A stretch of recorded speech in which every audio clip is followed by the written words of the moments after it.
A visit, a conversation, a question. Richard F. Adams. A visit, a conversation, a question. I was recently given a personal tour of one of the UK's best creative colleges, which felt a bit like being shown a rare bird that has somehow avoided being turned into pate. Genuinely lucky, because most of the good special arts schools have long since been absorbed into the beige administrative pudding of the modern university. When art schools are swallowed by generalist institutions, studios become seminar rooms, ensemble training turns optional, and niche disciplines quietly vanish in the name of efficiency, that magic word which usually means fewer technicians and more PowerPoint. As one commentator put it, universities have corporatized, the arts and crafts have been strangled. Quite.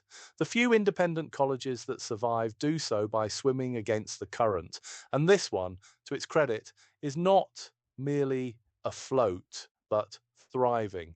Over the course of the day, the Vice-Chancellor and I talked about many things: funding models, AI, the slow creep of managerialism, but one exchange stuck. He reminded me of Grayson Perry's sharp, ironic dissection of what makes art art and an artist, and how completely that definition depends on the art world itself. Perry's three propositions. Perry's first claim is blunt. In his race lectures, he argued that art that is not seen by people is not validated and cannot exist outside an art historical context.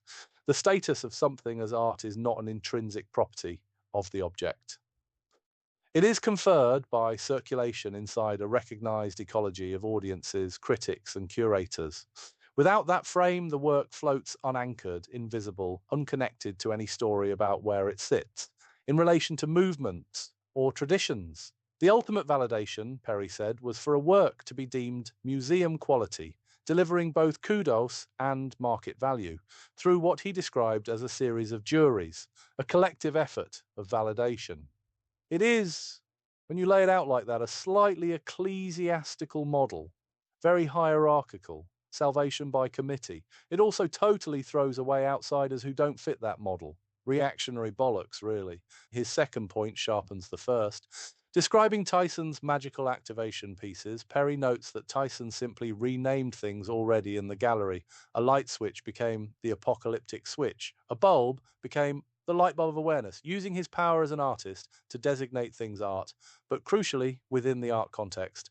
The magic trick of designation depends less on the object and more on the institutional stage on which the gesture is performed. Name something art outside a gallery and you look like you are talking to yourself. Do it inside one, and a small interrelated circle nods gravely and reaches for the press release. This is more nuanced because in many ways the fundamental thing is when an artist says something is art, then it is, surely. The bigger question is what makes an artist an artist? His third observation pushes backwards in time. Art as a visual medium made by the artist's hand, pleasurable to make, to look at, and to show others, would have been a decent starting point for most of history. The Greeks did not have a word for fine art, as we understand it. The very concept is a relatively recent construct. Before the elaborate conceptual scaffolding, the catalogues, the curator's essays, the VIP previews with warm Prosecco, artist implied maker, someone whose labour, skill and pleasure were visible in the work. Our current way of talking about fine art is contingent, not handed down on tablets of stone. But must we accept the gatekeepers? Do we really need a post-Thatcherite neoliberal system of corporate patronage to tell us what our culture is? Or is that model going the way of broadcast television and the mid-budget British film?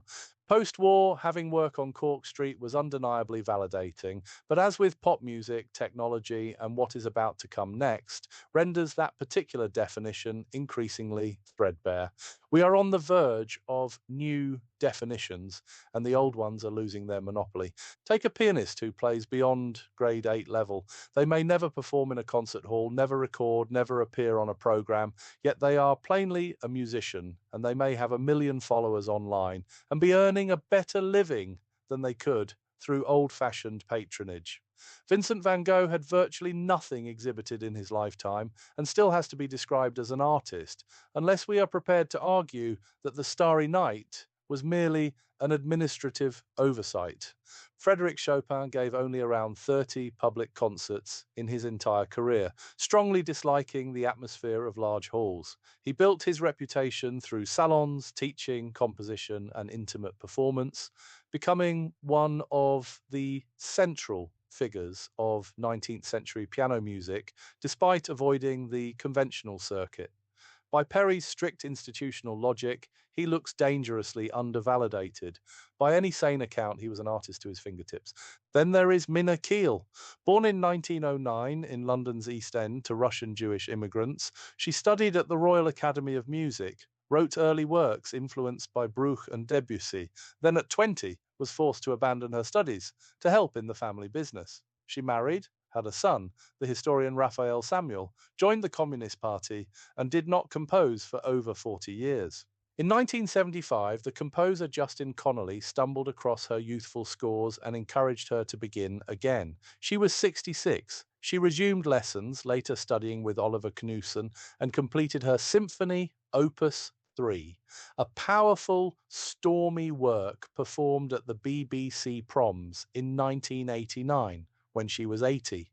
Was she an artist during those 4 silent decades? Under a narrow reading of Perry, no audience, no validation, no art. Under any richer human account, obviously yes. The capacity, the formation, the unresolved argument with composition, all of it was there, fermenting quietly while the art world was busy congratulating itself. And then there is Banksy. Banksy and the absurdity of the market.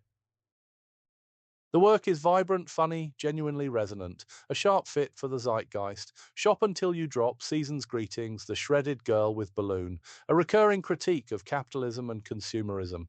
And yet around every new piece there is an unseemly scramble, whole brick walls removed, steelworkers' garages bought out. When Season's Greetings appeared in Port Talbot in 2018, it was sold, loaded onto a lorry, and shipped to England, despite local hopes of building something around it. Michael Sheen called it the old story, value extracted across the border. Girl with Balloon was shredded at Sotheby's in an act of apparent anti-capitalist rebellion, renamed Love is in the Bin, and sold again for $25.4 million. At this point, the satire collapses into farce.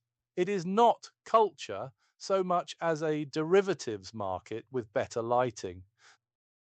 The gallery as trading floor.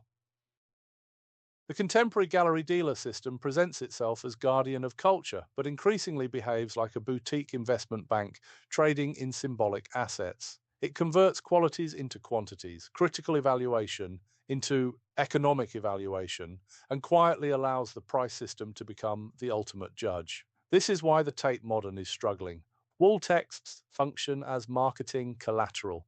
Fairs operate as distribution channels. What emerges is not the slow, contested value of culture negotiated across a society, but the fast, speculative value of assets circulating among collectors and funds. The gallery begins to look less like a cathedral and more like a trading floor, albeit one with nicer wine. Thatcherism's legacy intensifies this in the UK, recoding public institutions in market terms. Earn your keep, chase sponsorship, justify yourself through visitor numbers and prestige metrics.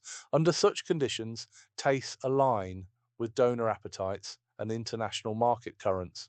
The system mediates less between artist and public than between artist and capital, with the public invited as spectators to the spectacle of value. One is tempted to say, with only mild mischief, that if this is the pinnacle of cultural judgment, it feels oddly like Hampstead dinner party consensus with a Bloomberg terminal. And more personally speaking, the people in charge of them have only that capital-driven view of other people's honest endeavors. It's cultural vampirism, very, very greedy, selfish, and upper middle class. Frankly, I hope they go bust. The institutional model is hollowing out further than we admit. The authority of the gallery dealer complex depended on scarcity of training, scarcity of materials, scarcity of distribution, scarcity of audiences. For much of the 20th century, that scarcity was sufficiently real to make the institutional theory of art appear not merely plausible, but self-evident. If only a handful of people could access a press, a foundry, a concert hall, a publishing contract, then it was hardly outrageous that those choke points doubled as validation mechanisms. But digital tools, global platforms, cheap production technologies, and now AI assisted making have systematically eroded each of those scarcities. The means of production have not quite been seized, but they have been downloaded. When anyone can produce and distribute without touching the old infrastructure, Perry's description begins to look less like a universal truth and more like a historically specific settlement between culture and capital. Accurate? Yes. Eternal? No.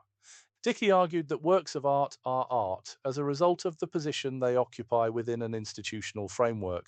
Danto insisted that to see something as art requires an atmosphere of theory, an art world. They were diagnosing a system that genuinely existed. The difficulty is that the system is now competing with parallel systems that they did not, and perhaps could not, fully anticipate. The art world no longer has a monopoly on theory. It does not even have a monopoly on seriousness. There are YouTube channels offering more rigorous formal analysis of painting than some degree courses. There are Discord servers hosting compositional critiques that would not disgrace a 19th century atelier. There are Substacks, where artists and thinkers argue in public about aesthetics, AI, labor, and capital without waiting for a Biennale panel to grant them permission. This does not mean quality automatically rises. Quite the opposite. There is more mediocrity than ever, an ocean of it churning away in 4K. But quantity and legitimacy have been uncoupled. The existence of noise does not restore the authority of the old signal towers. Benjamin saw the early tremors. Mechanical reproduction diminished the aura tied to unique presence. What we are living through now is not merely reproduction, but the democratization of production itself. The cult value has long since been replaced by exhibition value. Now exhibition value is being replaced by circulation value, the metric of views, shares, reposts, saves. Aura has been sliced into analytics. The gallery system, meanwhile, often behaves as though none of this is happening. It clings to scarcity as if it were a moral principle rather than a logistical fact. Limited editions, VIP previews, closed lists. The performance of exclusivity, all perfectly rational within a market frame, but increasingly detached from the lived reality of how culture is actually made and encountered. The institutional model is not collapsing overnight. Institutions are remarkably good at surviving their own obsolescence, but it is hollowing out. Authority without monopoly feels different. It becomes one voice among many, albeit well-funded one. The AI complication and the uncomfortable mirror. AI generation sharpens the crisis to a point. If an artist is someone who makes things, and machines now make things that are visually, musically, textually indistinguishable from human output, then making cannot be the definition. If an artist is someone who has ideas and directs their realization, then the prompt engineer becomes an artist, which feels both democratically thrilling and faintly ridiculous.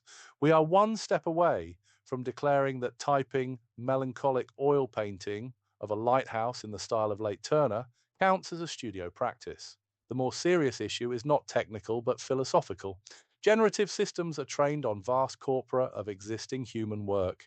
They are statistical mirrors of culture.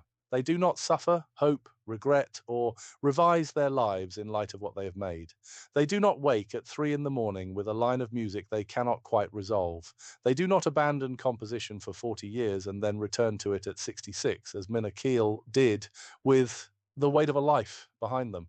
What AI exposes is that much of what we have called art in recent decades was already perilously close to stylistic recombination within a recognized frame. If the frame can be learned by a model, perhaps the frame was thinner than we thought. This is where the conversation becomes less about output and more about biography. The artist as someone with a life that presses against the work, someone for whom the work is not merely content but consequence. AI can generate images at scale. It cannot have a childhood in a 70s pit village. It cannot grow up between languages. It cannot join a political party in hope and leave in disillusion. It cannot sit at a piano after 40 years of silence and attempt to reconcile the person it was with the person it has become. Yet, if we define art purely by product, we invite machines to outcompete us. If we define it purely by institutional recognition, we trap it inside systems that are visibly creaking. If we define it by audience metrics, we hand it to algorithms optimized for engagement rather than depth. Perhaps we are being forced back towards something older and stricter. The artist as someone engaged in a sustained, intentional, reflective practice of making, regardless of medium, market, or endorsement. Not someone who merely produces outputs, but someone working through questions across time, allowing the work to act back upon them. Under that definition, the gallery's verdict becomes secondary, a layer of varnish rather than the wood itself. The algorithm's favor becomes incidental. The auction result becomes trivia. In a world where everyone can make and machines can make more than everyone combined, the question shifts decisively. Not who is allowed to make, nor who is most visible, nor who is most expensive, but who is committed to making with seriousness, attention, and a willingness to be changed by the process. That is not a question a trading floor can answer, nor for that matter can a neural network. It is a question about character. And inconveniently, that brings us back to education, to formation, to the slow cultivation of judgment and depth, which is why that thriving creative college I visited matters more than any VIP preview. In the end, institutions that nurture seriousness may survive. Institutions that merely monetize it probably will not. One hopes, at least, that the Prosecco budget will not be their only lasting legacy. Of course, once we recreate real intelligence and hit the singularity, then all bets are off, and we will probably all go back to handcrafts where we weave cabbage leaves into wall hangings and knit our own yogurt, joke courtesy Alexei Sale.